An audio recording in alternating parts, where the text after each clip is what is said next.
దుర్యోచనలు యోచించి హృదయము అన్నటువంటి లక్షణము యొక్క దాడి నుండి, దాని యొక్క ప్రభావం నుండి దాదాపుగా తప్పించుకున్న వాళ్ళు ఎవరు లేరని చెప్పాలి.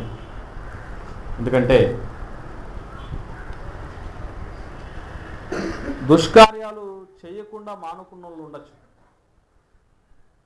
దుష్కార్యాలు చేయకుండా మానుకునే వాళ్ళు ఉండొచ్చు, కానీ దుర్యోచనలు చేయకుండా మానుకున్న వాళ్ళు చాలా తక్కువ అండి.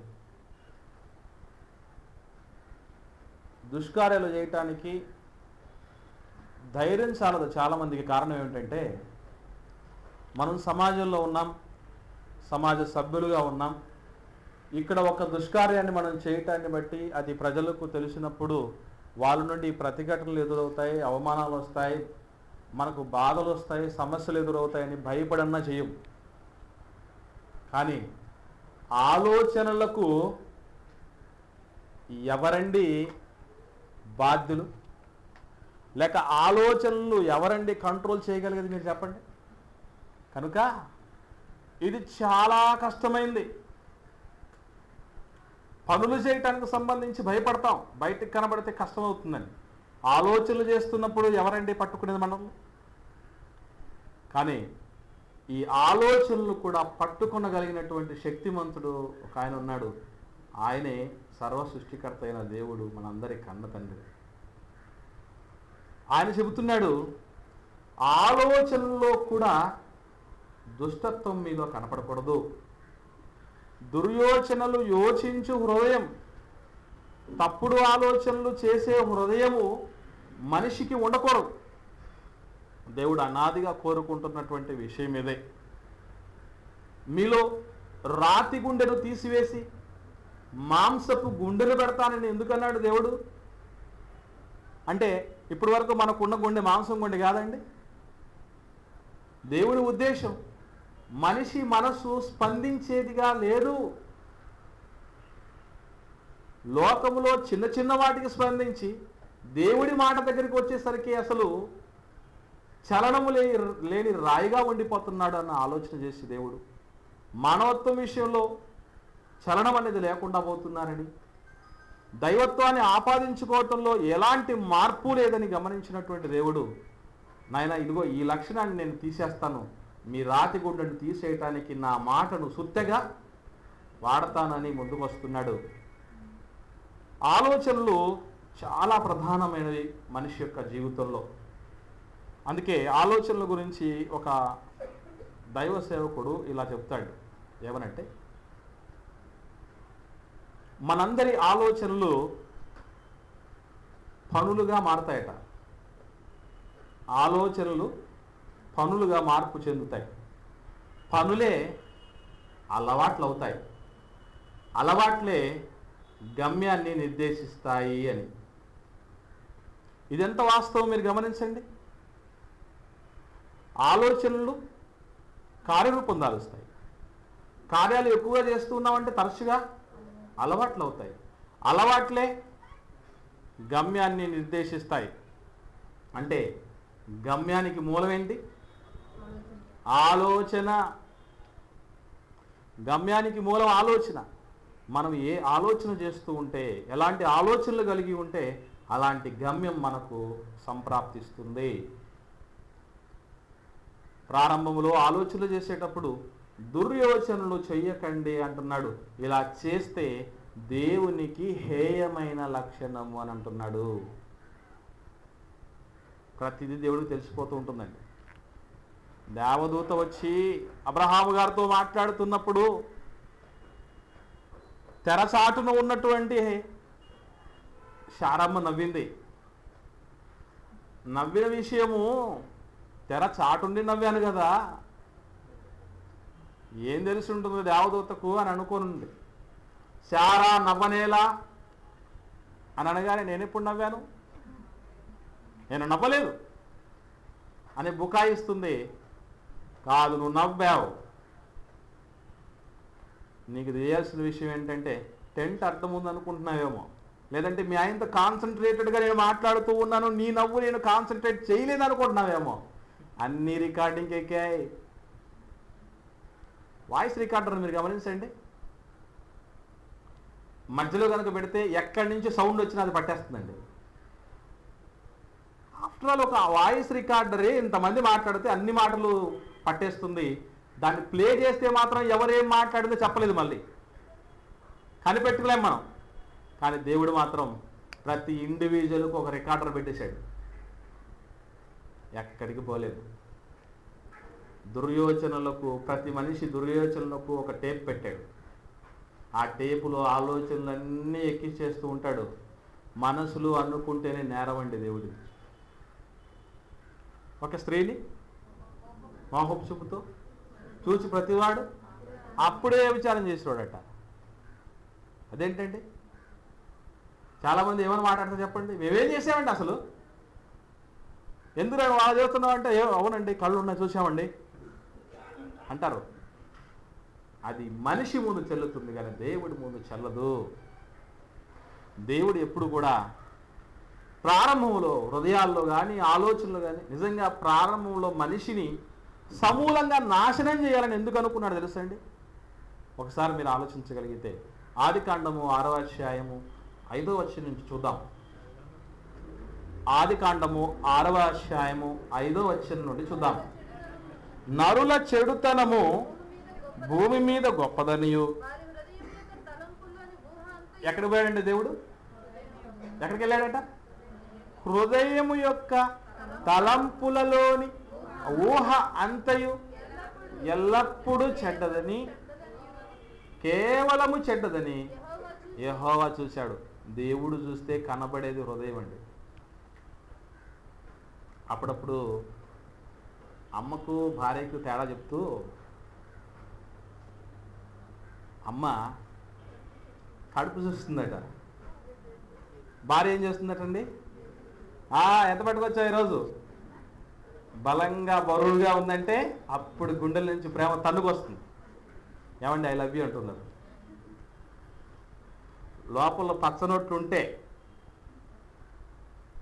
నోట్లు కాకుండా కేవలం మామూలు కాగితాలు ఉన్నాయనుకోండి, ఒక్క నోటు లేదే అని నోటి పాట పడుతుంది.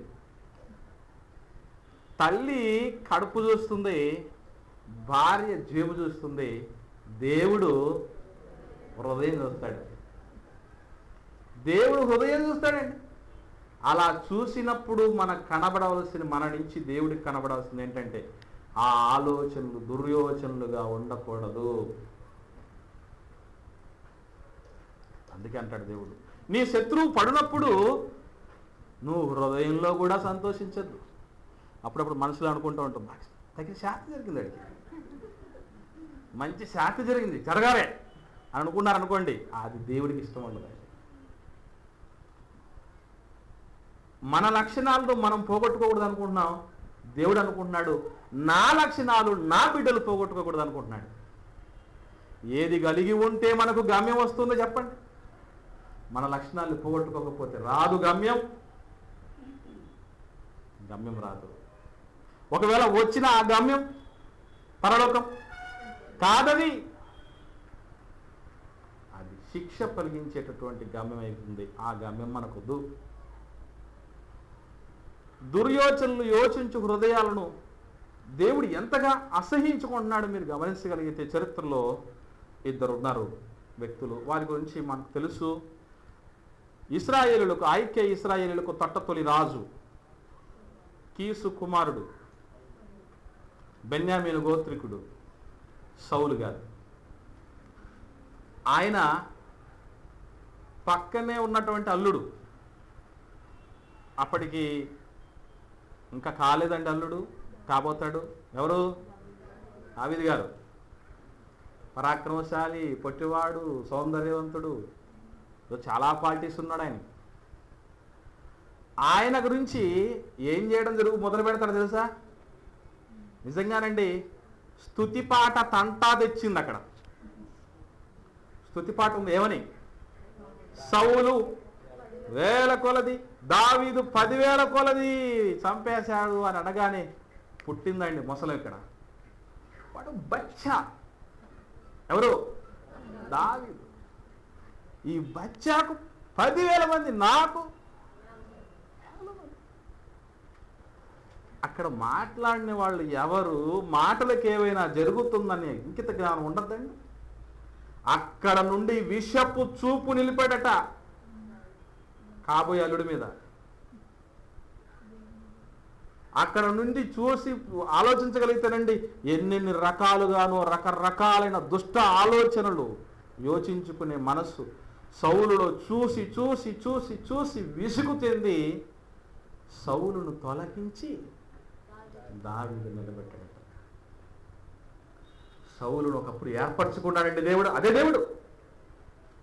అదే దేవుడు ఏర్పాటు చేసి సమూయేలు చేత అభిషేకం చేయించాడు. అప్పుడు సౌలు గారి ఆలోచనలు బాగున్నాయి. తర్వాత పెడత్రోవ పట్టాయి. పెడత్రోవ పడ్డప్పుడు తాను అభిషేకం చేసిన వాడైనా సరే తన వాడు కాడు అనుకుంటాడు దేవుడు. అది దేవుడి లక్షణం. అప్పుడప్పుడు చెప్తూ ఉంటారు చూడండి, ఏమండి ఎంత చెడ్డ మనవాడే కదా అని. ఎంత చెడ్డ మనవాడే కదా. దేవుడు కూడా అలా అనుకున్నాడండి. అనుకొని ప్రయత్నం చేశాడు. ఎంతవరకు చేస్తాం మనమైనా? మనకైనా దేవుడికైనా కొన్ని లిమిటేషన్స్ ఉంటాయండి. సహిస్తారు ఓపిక ఉన్నంత వరకు. ఇంకా ఎంత చేసినా మార్పు లేదన్నప్పుడు నిర్ణయాన్ని మార్చుకుంటాడు.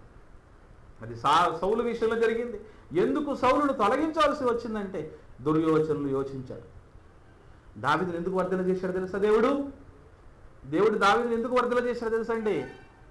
దేవుడి చేత అభిషేకం పొందిన వాడి చంపకూడదు అనుకున్నాడండి. దొరికాడు కదా రెడ్ హ్యాండెడ్గా. గుహలో దొరికాడు మామయ్య, లడ్డులా దొరికాడు. ఏం చేయలేదు. దేవుడన్నా, దేవుని అభిషేకం పొందిన మనిషి అన్న గొప్ప ఆరాధనాభావం కలిగిన వాడు. అందుకే దావీదు నచ్చాడు. తర్వాత దావీదు దుర్యోచనలు చేశాడు. అప్పుడు దావీదు పక్షం వహించాడా? దావీదు గారు దుర్యోచనలు చేశాడండి. ఎవరి భార్య, ఒక సైనికుడి భార్యను చూసి యుద్ధానికి పోవలసిన వాడు రెస్ట్ తీసుకుంటున్నవాడు పైన వాటిని వెతకట్లేదు, కింద చూశాడు.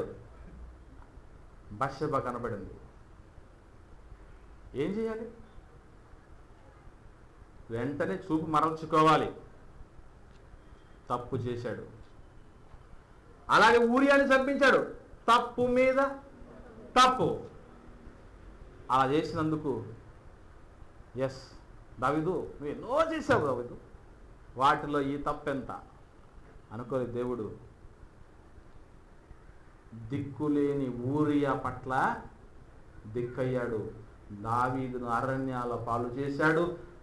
గుండెలు అరచేతిలో పెట్టుకొని కొడుకుల చేతనే తరిమి కొట్టేట్టు చేశాడు. కుటుంబంలో నిత్యము తగాదాలు, గొడవలు, సమస్యలు, ఆందోళన, భయంతో బెక్క చచ్చిపోయాడండి దావీదు. ఎందుకు అనుకున్నారు? దుర్యోచనలు యోచించు హృదయం ఉంటే దేవుడి ద్వారా అలాంటి శిక్షలు వస్తాయి. అయితే క్రొత్త నిబంధనలు ఇలాంటివన్నీ ఇప్పుడు రావు. డైరెక్ట్గా జరగదు. టైం ఇచ్చినంత వరకు నీ ఇష్టం వచ్చినట్టు చేసుకోమంటాడు. చెట్టున పండు పండితే, ఆకు పండితే నేల రాలినట్లు పాపం పండాలి, ఆయుష్ నిండాలి. అప్పుడు మన కోసం మండాలి అగ్నిగుండం. దుర్యోచనలు యోచించు హృదయం కలిగిన వాళ్ళంటే దేవుడికి అంతటి అసహ్యం. వాళ్ళకి బుద్ధి చెప్పాలనుకుంటాడు. వారి ఆలోచనలు తప్పని వాళ్ళుగా తెలుసుకుని పశ్చాత్తాపడాలని చూస్తాడు. దేవుడు ఆ రోజు సౌలు గారికి ఇచ్చినటువంటి కష్టాలు, దావీదు గారికి ఇచ్చినట్టు కష్టాలు ఈరోజు మనకి ఇవ్వకుండా చెబుతున్నాడు. మారదామనే నమ్మకంతో మారదాం దేవుని పిల్లలు. హామాను ఉన్నాడు. దేవుని పక్షాన నిలబడిన ఒక మొర్దెకై నమస్కారం చేయలేదని. ఇదేం పిచ్చోరండి మనుషులకు. నమస్కారం చేయకపోతే అడిగి మరి చేయించుకునే మహానుభావులు ఉన్నారు తెలుసా మీకు? ఏమండి, నాకు నమస్కారం చేయలేదు అని. ఇదిగో ఈ మొర్దెకైనా ఒక్కడే కాదు, వీడి బ్యాచ్ ఎక్కడ వేర్లు ఎక్కడున్నాయి వీళ్ళందరినీ చంపించేసేయాలి అనే దుర్యోచనలు చేశాడు. అప్పుడు మొర్దెకై పక్షం వహించాడు దేవుడు. దేవుడు అంటాడండి బైబిల్లో, తాను త్రవ్విన గుంటలో పడతాడన్నాడు. ఉరి కొయ్యను తయారు చేయించాడు హామాను దగ్గరుండి. మరి ఎవరి కోసం కాదు, తన కోసమే. మొర్దెకై కోసం అనుకున్నాడు, కానీ అది తనకే. దుర్యోచనలు యోచించు హృదయాలకు ముగింపు అదే.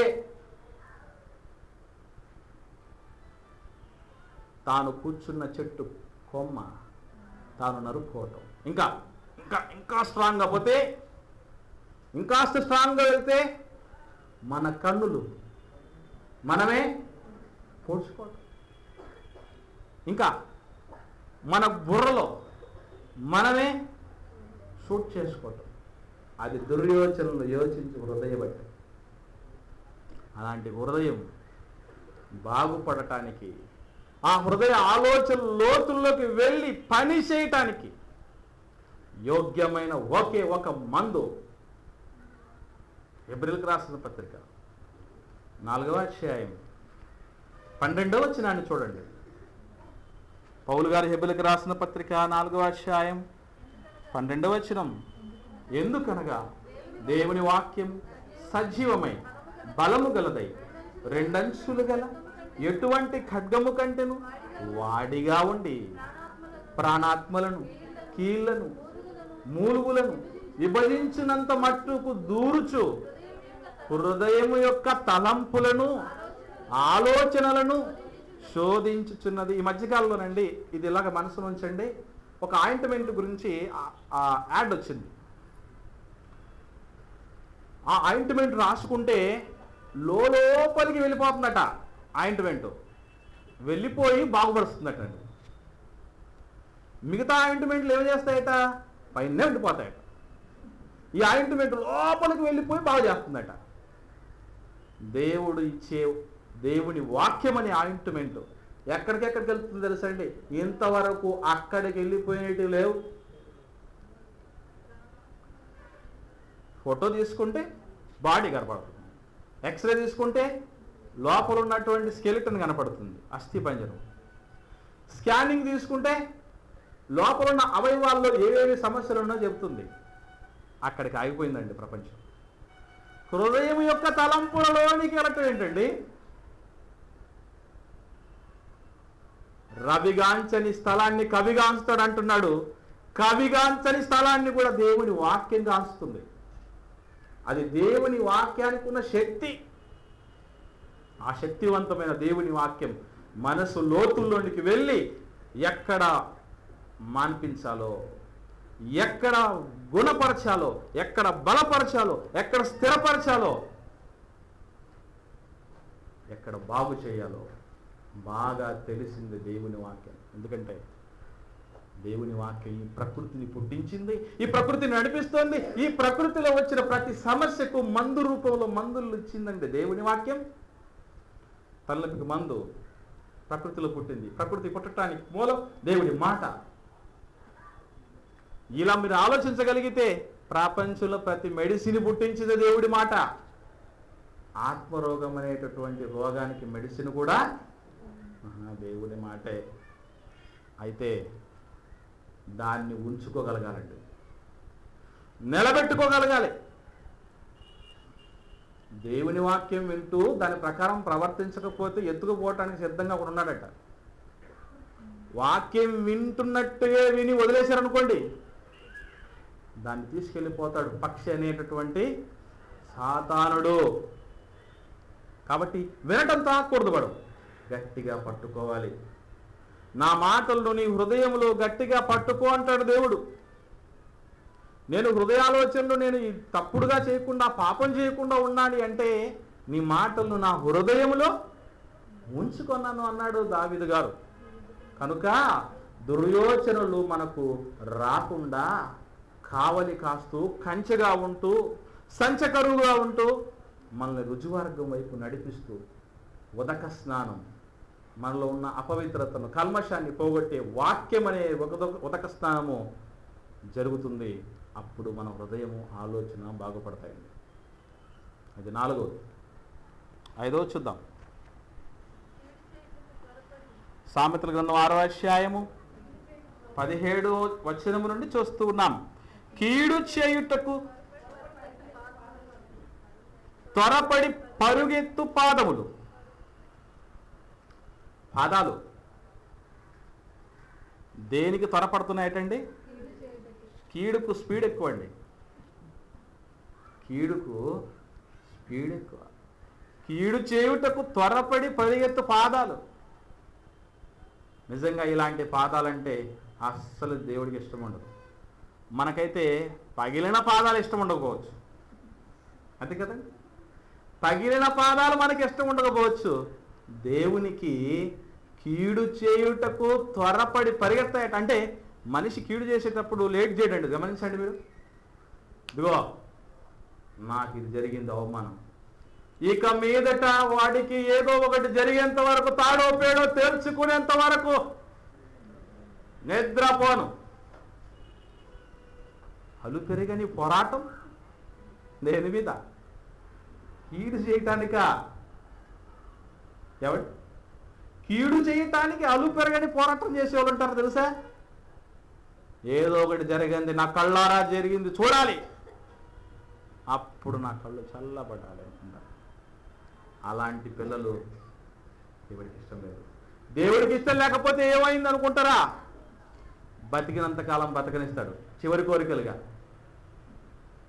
కోరికలుగా బతకనిస్తాడంటే అప్పుడప్పుడు మీరు చూస్తున్నప్పుడు సందేహం రావచ్చు, ఇదేంటండి దేవుడు అన్న వాడిని పట్టించుకోకుండా ఎవరి పాటికి వాళ్ళు చక్కగా తిరుగుతూ ఉన్నారు, మంచి ప్యాలెస్లు కట్టుకుంటున్నారు, ఏసీ కార్లు తిరుగుతున్నారు, చక్కగా నగలు ధరించుకుంటున్నారు, ఇష్టం వచ్చిన చోట్ల తిరుగుతున్నారు.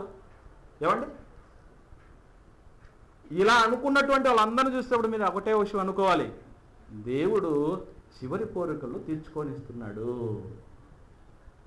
ఉరి తీయడానికి ముందు చివరి కోరికలు ఉంటాయి కదా. శాశ్వత కాలం మంటల్లోని పంపటానికి ముందు చివరి కోరికలు తీర్చుకొనివ్వండి అనుకోవాలి. ఫోన్ లేదు, చివరి కోరికలు తీసుకుంటున్నారు అనుకోవాలి. అంతే తప్ప వాళ్ళు ఏంటి అలా ఉన్నారు, నేను కూడా చివరి కోరికలు తీర్చుకుంటా అనుకోకూడదు. ఎవరు? ఏమండి, నేను కూడా చివరి కోరికలు తీర్చుకోవాలి, వాళ్ళతో పాటు కలిసి కాలడానికి వెళ్ళాలనుకోకూడదు. పొరపాటు. కీడు చేయుటకు త్వరపడి పరిగెత్తు పాదాలు. ఆ పాదాలు దేవుడికి ఇష్టం లేదు కాబట్టి పదే పదే ఎంత చక్కగా చెప్తున్నాడు చూద్దాం. సామెతల గ్రంథంలోనే 1వ అధ్యాయము 16వ వచనం చూడండి. సామెతల గ్రంథం 1వ అధ్యాయం 16వ వచనం, కీడు చేయుటకై వారి పాదములు పరుగెత్తును. ఎవరి పాదాలటండి అవి? 10వ వచనం చూడండి, ఎవరి పాదాలు చెప్తున్నాడు? నా కుమారుడా, పాపులు నిన్ను ప్రేరేపించినప్పుడు. అదండి ప్రారంభం. పాపులతో ప్రారంభం. అంటే కీడు చేయుటకు పరిగెత్తే పాదాలు ఎవరెవరన్నమాట? పాపులు. పాపులు నీ సన్నిధిని నిలవరు. పాపం అంటే దేవుడికి భయంకరమైన అసహ్యం అండి. యేసు ప్రభు అంతటి వాడిని మనుషుల పాపాలు ఆయన మీద పడ్డప్పుడు వదిలేశాడు. నా దేవా నా దేవా నా చెయ్యి ఎందుకు విడిచావు అన్నా కూడా, ఎందుకు విడిచారో నీకు తెలుసు నాయనా, నాకు తెలుసు. 7 మాటల రూపంలో తెలియవలసిన వారికి తెలియాలి కనుక మాట్లాడనుకున్నాడు దేవుడు. ఏమండి, దేవుని పిల్లలారా మీరు గమనించండి, దేవుడు చెప్తున్నాడు పాపులైన వారే పరిగెడతారట కీడు చేయటానికి. ఇంకా వద్దాం, కీర్తన గ్రంథం 37వ కీర్తన 9వ వచనం చూడండి. కీర్తనల గ్రంథం 37వ కీర్తన 9వ వచనం, కీడు చేయువారు నిర్మూలమగుదురు. వీళ్ళు ఏమవుతారటండి? నిర్మూలం అవుతారు. కీడు చేయుటకు పరిగెత్తే పాదాలు కలిగిన వాళ్ళు ఏమవుతారంటే నిర్మూలం చేయబడతారు. ప్రపంచంలో నేను నిర్మూలం చేయబడాలని ఎవరైనా అనుకుంటే పరిగెత్తండి, ఓపికన్నంతసేపు కీడు చేయుటకు పరిగెత్తండి.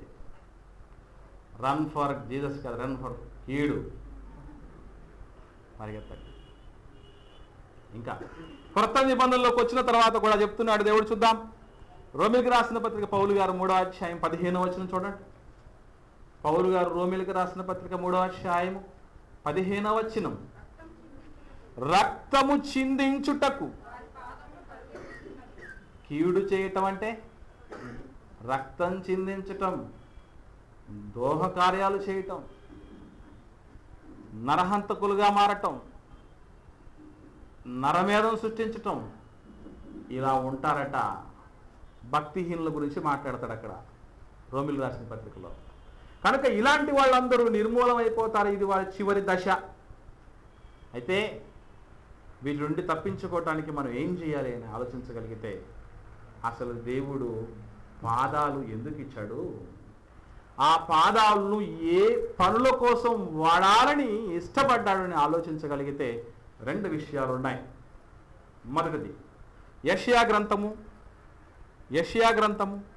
52వ అధ్యాయము 7వ వచనం. యెషయా గ్రంథము 52వ అధ్యాయం 7వ వచనం. సువార్త ప్రకటించుచు, సమాధానము చాటించుచు, సువర్తమానం ప్రకటించుచు,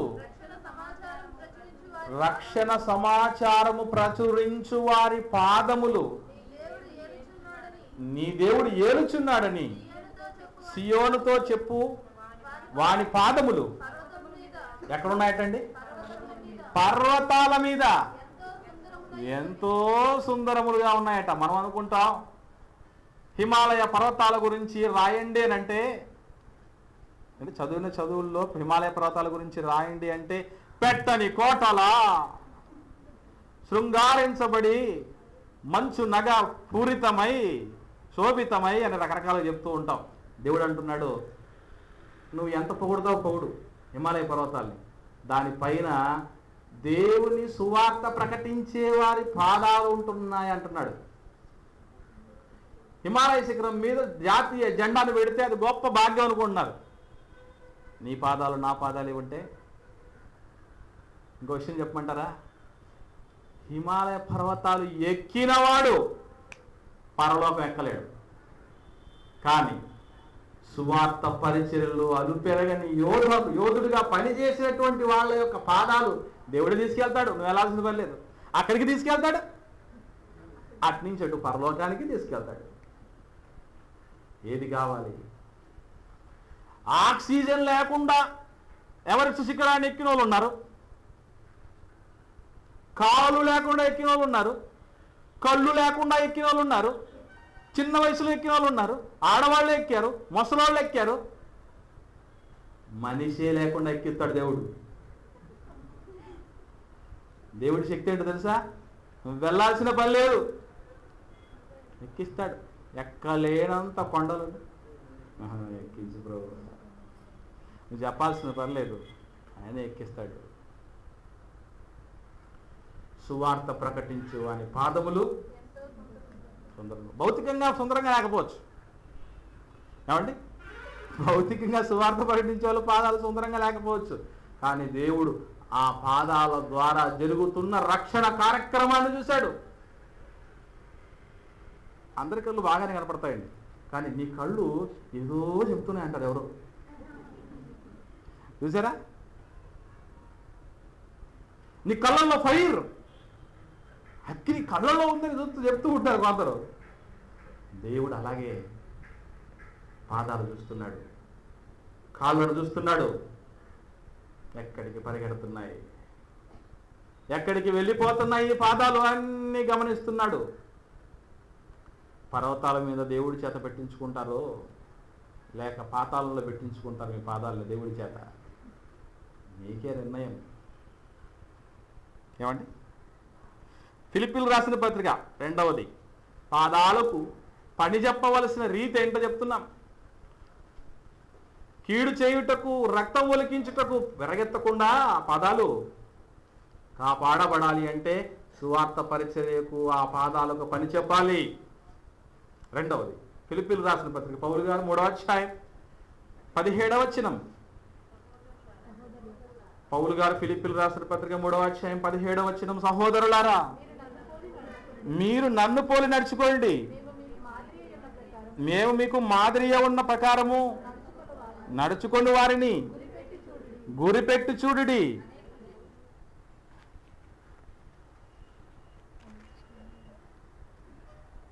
14వ వచనం, క్షమించండి, 14వ వచనం.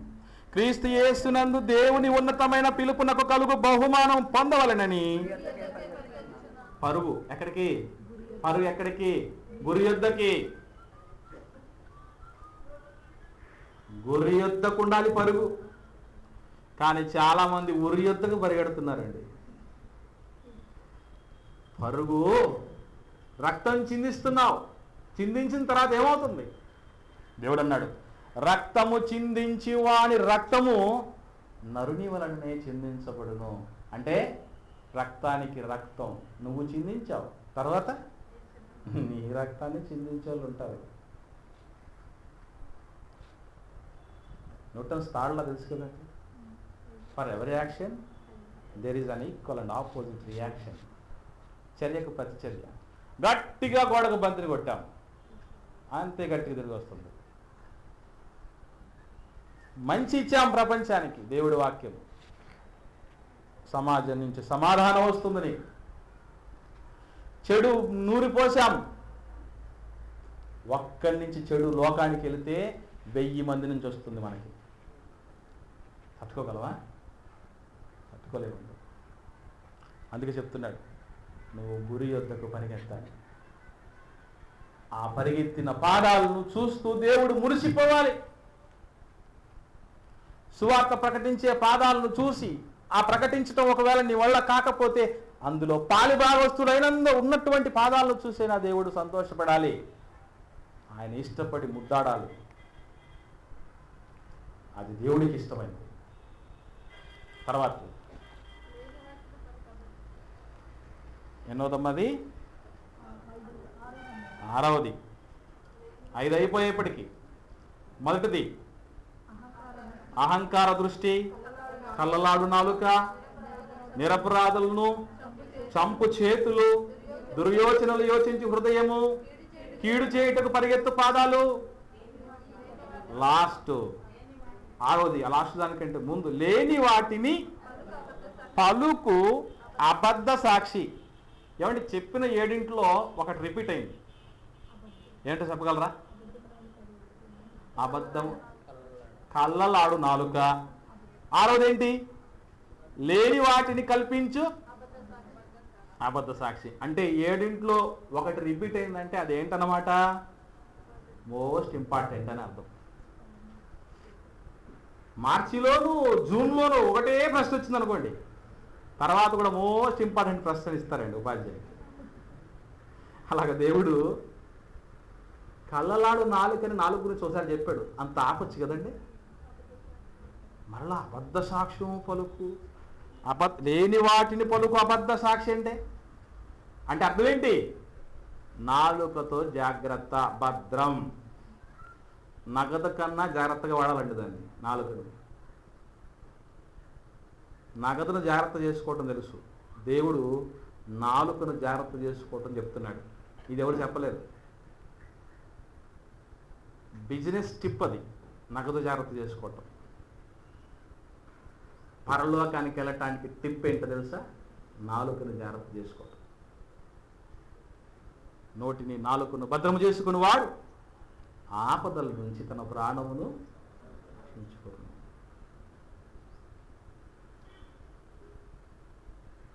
ఒక ఆయన దగ్గరికి 100 ఏళ్ళు బతికాడండి ఒక ఆయన. ఇంటర్వ్యూ చేశాడు టీవీ విలేకరు వచ్చి, అయ్యా మీరు 100 సంవత్సరాలు బతికారు కదా, మీ ఆరోగ్య రహస్యం, ఆయుష్ రహస్యం చెప్తారా అని అనగానే, ఏం లేదయ్యా, అనవసరంగా నేనేం మాట్లాడినాడట. వివాదాల జోలికి వెళ్ళను, వ్యర్థంగా మాట్లాడను, ఇదేనయ్యా నా ఆయుష్ రహస్యం అంటే, ఊరుకోండి వాళ్ళు చెప్పారు మీరు. మంచి కూరగాయలు ఇంట్లో పండించుకోవటము, లేకపోతే ప్రాణాయామో, ధ్యానమో, యోగానో, జిమ్కి వెళ్ళటమో, ఇలాంటివి ఎవరో చెప్పు. ఇలాంటివి చెప్పకంటే ఒక మాట చెప్పాడట, అదే కావచ్చు నాయన అన్నాడు. మీకు అర్థమైందండి? కావచ్చు నాయన అన్నాడు అంటే అర్థం ఏంటి? వ్యర్థంగా నోటిని వాళ్ళే. ఇది కావచ్చు, అది కావచ్చు, అవునా కావచ్చు, అయిపోయింది జవాబు. ఏమండి?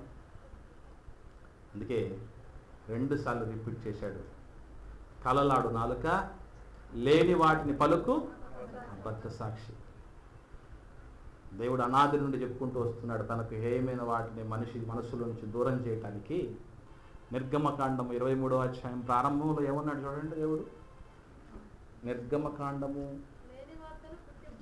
23వ అధ్యాయము ప్రారంభం నుండి, లేని వార్తను పుట్టింపకూడదు, అన్యాయపు సాక్ష్యమును పలుకుటకై దుష్టునితో నీవు కలియకూడదు. లేని సాక్ష్యం, అన్యాయపు సాక్ష్యం, అబద్ధ సాక్ష్యం, ఇవి దేవుడికి ఇష్టం లేదు కాబట్టి అనాదిగా చెప్పుకుంటూ వస్తున్నాడు.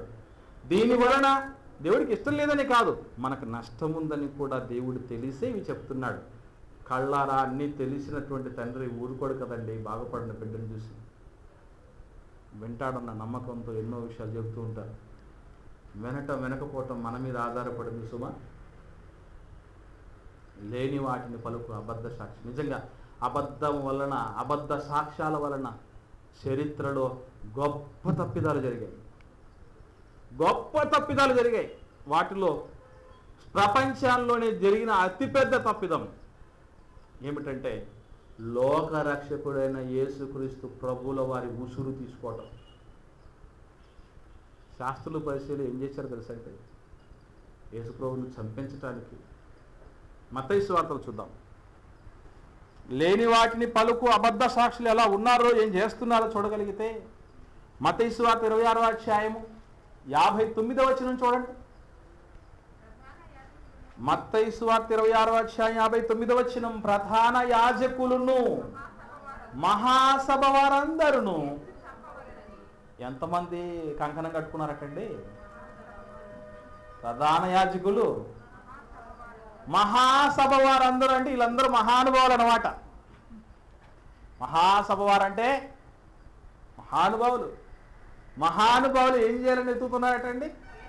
యేసును చంపవలనని, ఆ యేసు ప్రభుకు విరోధముగా అబద్ధ సాక్ష్యం వెదకుచుండిరట. ఇక అబద్ధ సాక్ష్యానికి దొరుకుతాయా దొరకవా చెప్పండి? కావలసిన దొరుకుతాయండి అబద్ధాలు. నిజం దొరకటమే కష్టం.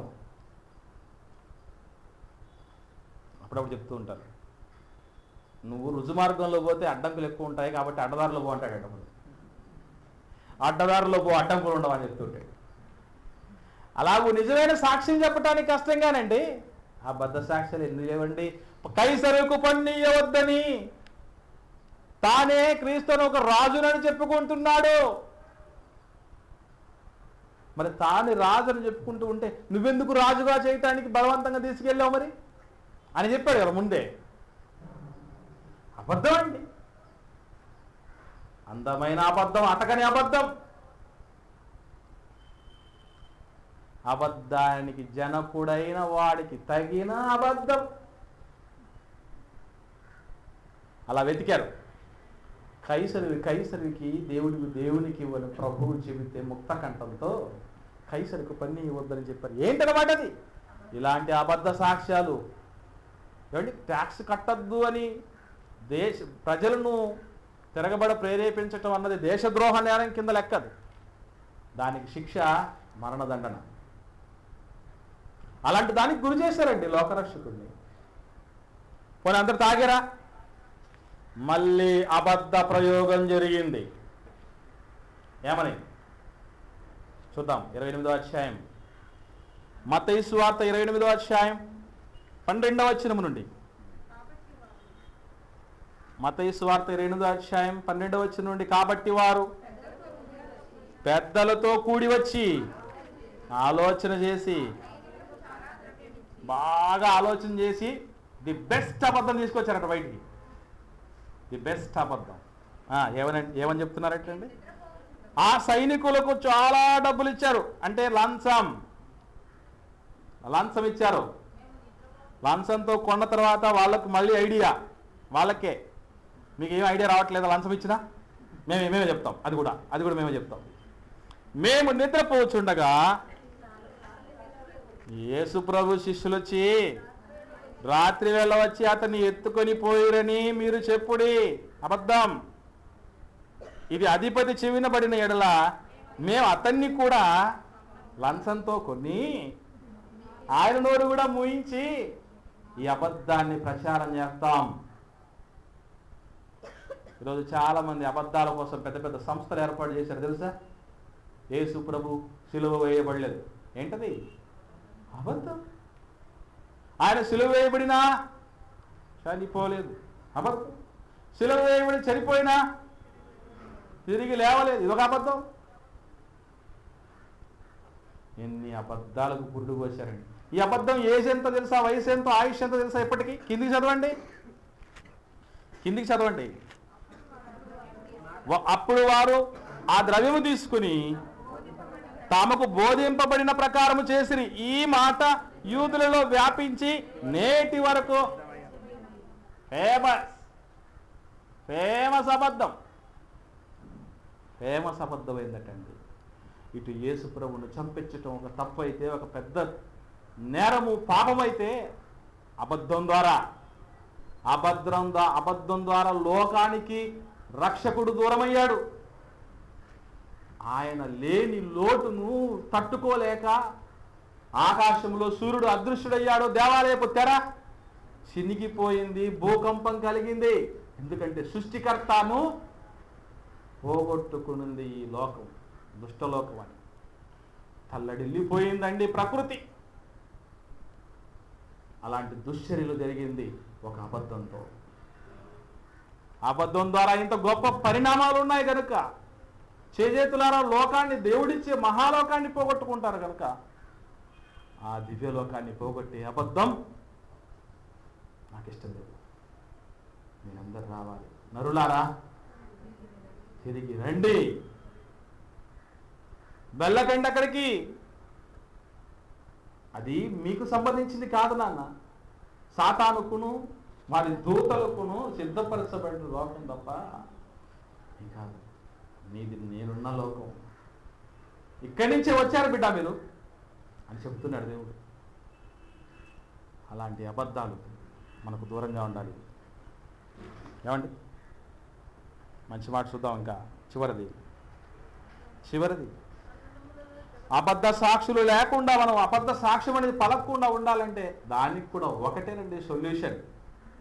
దేవుడి మాటలు మనల్ని కాపలా కాయాలి. దేవుడి మాటలతో మనం హృదయాన్ని నింపుకోగలగాలి. తేనెటీగ ఏం చేస్తున్నాడు తెలుసండి? తన ఒంటి నిండా తేనె నింపుకుంటుందట. అందుకే పురుగైనా దాన్ని తేనెటీగ అని పేరు పెట్టుకున్న చక్కగా.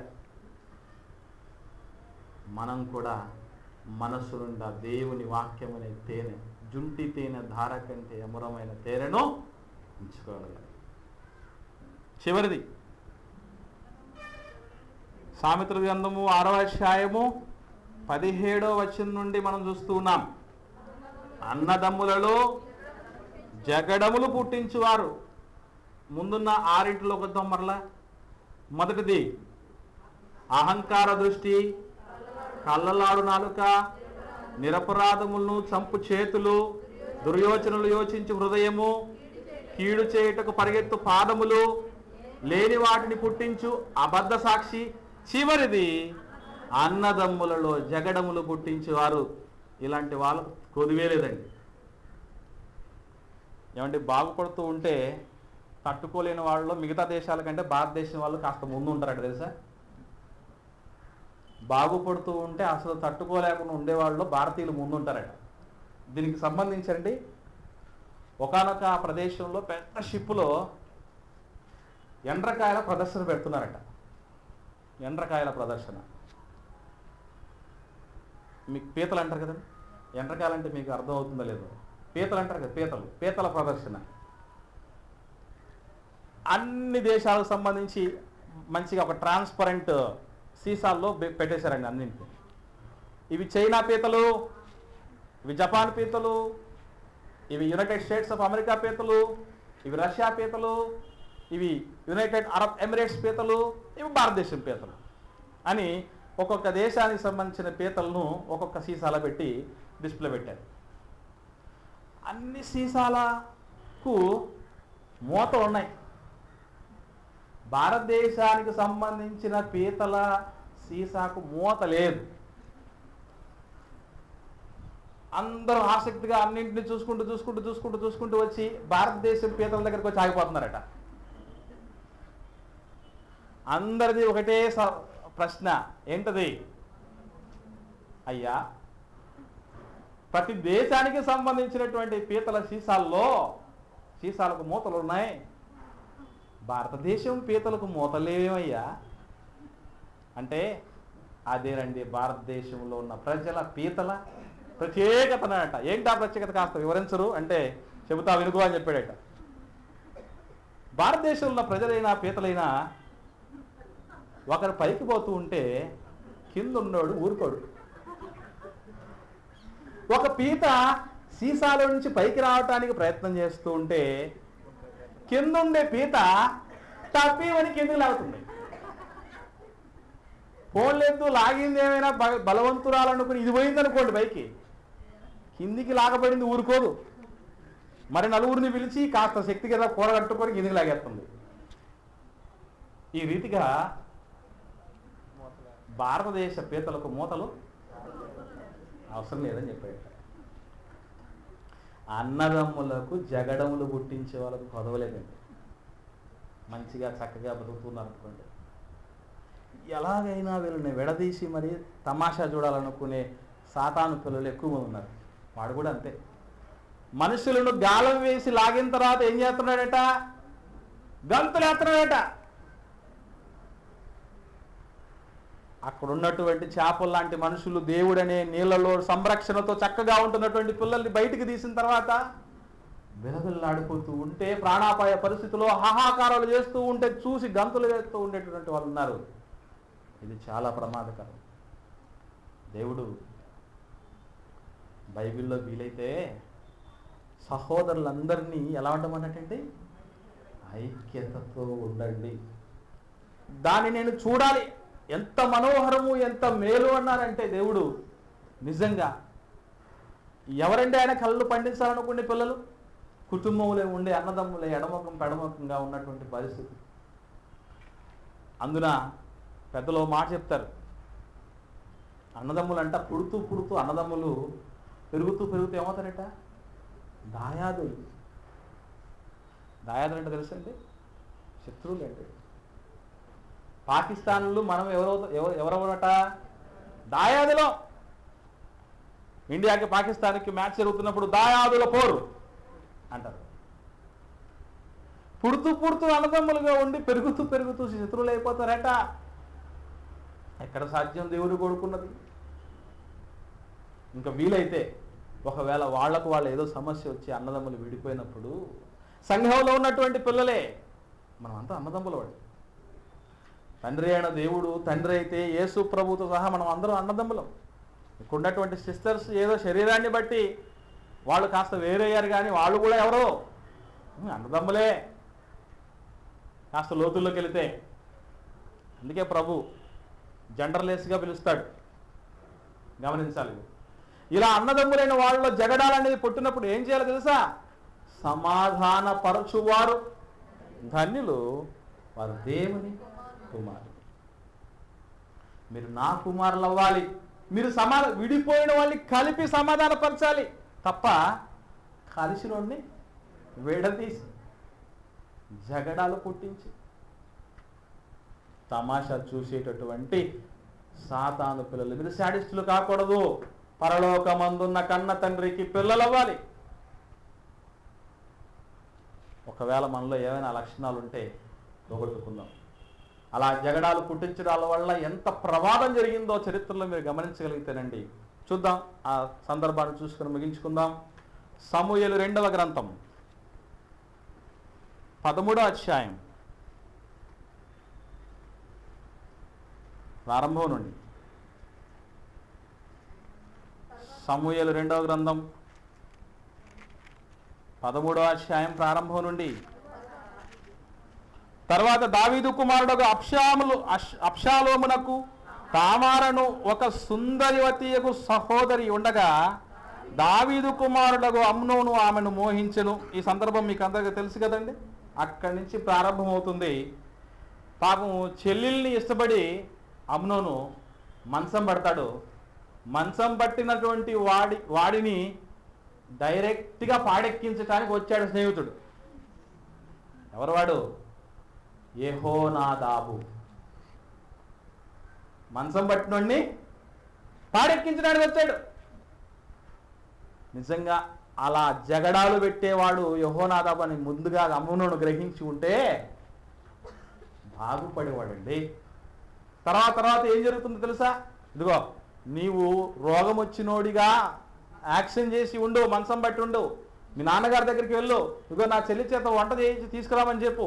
అప్పుడు ఆమెను నువ్వు పాడు చెయ్యనటువంటి పాడు ఆలోచన చెప్తాడు యెహోనాదాబు. చెప్పిన తర్వాత అలాగే జరుగుతుంది. జరిగించిన తర్వాత ఈ విషయాన్ని అబ్షాలోము మనసులో పెట్టుకుంటాడు. వరుసకేమవుతాడు అమ్నోను? తప్పుడు అన్నదమ్ముడు. అబ్షాలోము అమ్నోను ఎవరు? అన్నదమ్ములు. ఈ అన్నదమ్ములలో జగడం పుట్టించిన వాడు యెహోనాదాబు. జగడం పుట్టించడం వల్ల ఏం జరుగుతుందో తెలుసా?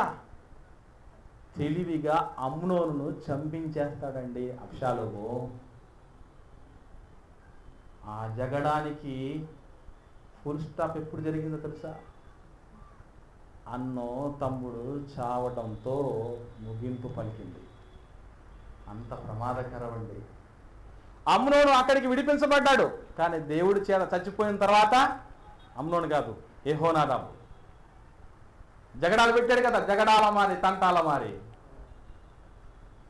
అతనికి కూడా శిక్ష విధిస్తాడు దేవుడు.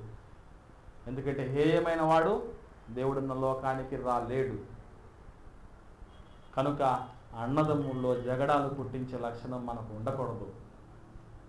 అంటే భూమి మీద భౌతికంగా ఒక తల్లికి పుట్టిన బిడ్డల మధ్య ఏర్పాటువాదం తీసుకురావాలి అనే ఉద్దేశం మాత్రమే కాదండి.